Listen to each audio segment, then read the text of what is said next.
Ayun na nga no, so magbabakasyon muna tayo sa Pinas. Kaya nagre-ready si madam ng mga maletang dadalhin.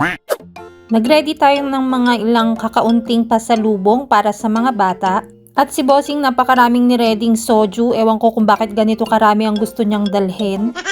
Pero ang totoo, kaunti lang talaga kami bumili ng mga pasalubong kasi ayaw namin ng masyadong mabigat na bagahe. Mahirap kasi magbitbit lalo na't sasakay ka pa ng limousine.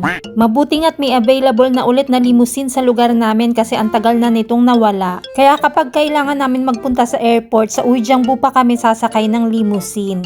Nung nagkaroon kasi ng coronavirus, tinanggal muna yung limousine dito sa lugar namin pero ngayon ay meron na ulit.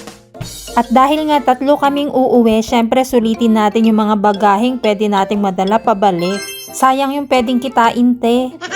At dahil nga magtatagal kami ng ilang araw sa Pinas, nire-ready ni Bossing yung mga alaga niyang halaman. Nakita niya ito sa YouTube kaya ginaya niya, unti-unting lalabas ang tubig nito patak-patak araw-araw. Para kahit walang taong nagdidilig ay hindi sila mamamatay. Nung huli kasi kaming umuwi ng Pinas, grabe yung mga halaman niya muntik nang mamatay. 1 buwan kasi kami nagstay sa Pinas that time. Halos nalanta lahat, nabuhay niya lang ulit. Kaya this time, ayaw niya na raw mangyari ulit yun sa mga halaman niya kaya nagready na siya. Kahit yung mga alaga niyang isda, binilihan niya rin ito. Automatic yan iikot at maglalabas ng pagkain 1 beses 1 araw. Kasi marami kaming mga bagong panganak na isda, sabi niya baka mamatay pag wala kami. At syempre, kapag uuwi ng Pinas, huwag kalimutan ng baon ng kimchi. Makalimutan mo na lahat, huwag lang ito. Kung hindi, manghihina yung mga kasama mong Koreano. At sabi ni Bossing, isiksik ko daw ng todo para marami ang mailagay. Kaya ayan nga, todo siksik na yan.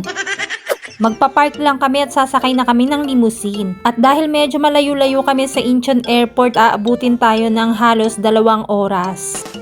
Mas gusto naming sa airport na nag-aantay ng oras kesa mahuli at maiwanan ng flight kasi na-experience na namin yun dati. Kaya medyo nadala na kami ng asawa ko kaya doon na lang tayo mag-antay sa airport.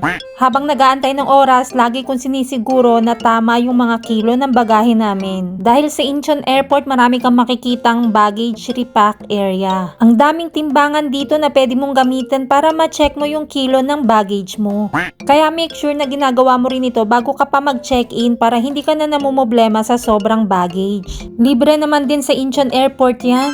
Sa Philippine Airline, ang hand carry baggage ay 7 kilo max. Itong hand carry baggage ko ay nasa 8.3 kaya kailangan natin itong bawasan ng konti. At dahil maaga nga kami, syempre una rin sa pila. I-share ko na lang sa inyo kung saan-saan kami pumunta sa mga susunod na video. Kung gusto mo pa ng mga ganitong kwento, huwag mong kalimutang i-like and share ang video ko. O siya, sa susunod na kwentuhan ulit. Annyeong!